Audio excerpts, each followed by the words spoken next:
Bonjour et bienvenue sur Dukascopy TV. Je suis Louise McCauley. Pour discuter des moteurs clés des marchés de cette semaine, je reçois Daniel Murray, chef économiste chez EFG Asset Management, basé à Londres.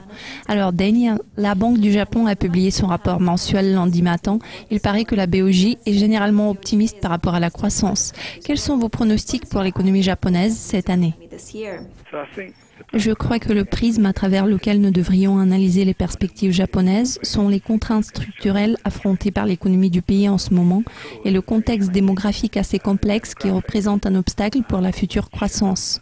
Je dirais qu'il y a pas mal de raisons d'être optimiste quant au court terme, ce qui s'explique en grande partie par l'effet bénéfique du stimulus monétaire qui se traduit par l'affaiblissement de la devise.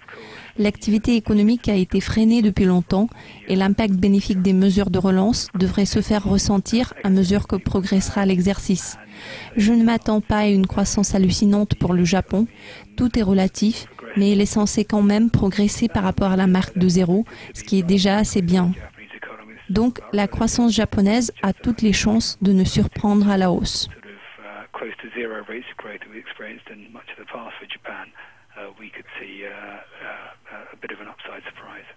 Les données ZEW allemandes sont censées progresser contre la lecture de juillet de 29,7. Le secteur de la construction a ralenti de 4,5% au mois en août.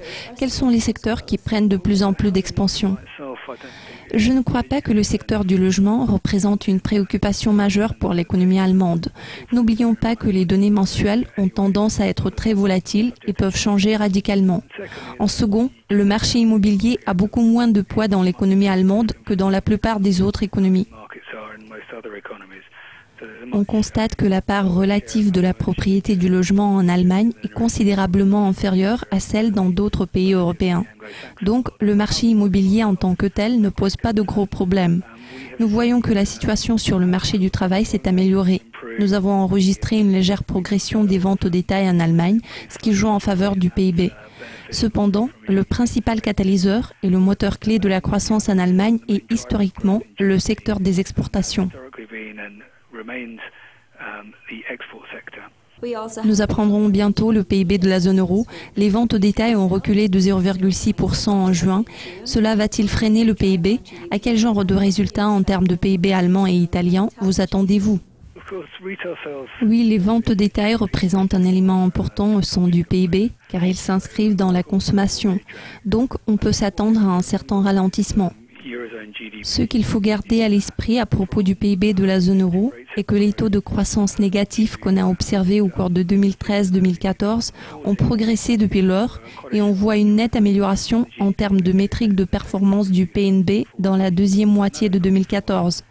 Cela a été dû à une combinaison de facteurs, dont l'impact bénéfique de l'affaiblissement de l'euro, l'accélération des exportations, la baisse des prix du pétrole, car l'Europe importe beaucoup de pétrole, et bien sûr, l'activation du programme d'assouplissement quantitatif de la Banque centrale européenne. Tous ces facteurs ont stimulé la croissance au sein de la zone euro au cours des 9 à 12 derniers mois. Néanmoins, cet impact positif est en train de se dissiper. Donc, il serait logique de supposer que nous ne verrons pas d'accélération significative d'ici là. Il est à noter que la croissance est passée du territoire négatif en territoire positif. Voilà pourquoi il est tout à fait logique qu'il est peu probable qu'on voit une forte amélioration de la croissance en 2015-2016.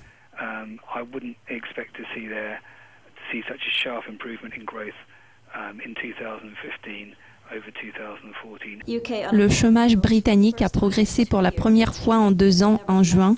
En revanche, la majorité des analystes envisageaient sa chute à 5,5% ce mois-ci. La baisse du mois passé était-elle passagère? Que pouvez-vous dire sur la situation actuelle du marché du travail au Royaume-Uni? En fait, plus le taux de chômage recule, plus il devient difficile pour lui de reculer davantage. Il est beaucoup plus facile de voir une chute importante lorsque le taux est élevé. La performance du marché du travail britannique a été très bonne au cours et après la crise. Donc, il ne faut pas s'inquiéter à cause des données d'un seul mois.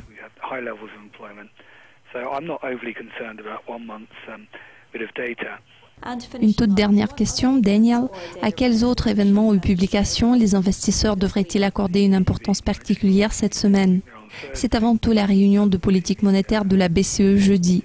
Il serait important de comprendre le raisonnement actuel des décideurs politiques, surtout ce qu'ils pensent à propos de la Grèce et à propos du timing de leur programme d'achat d'actifs.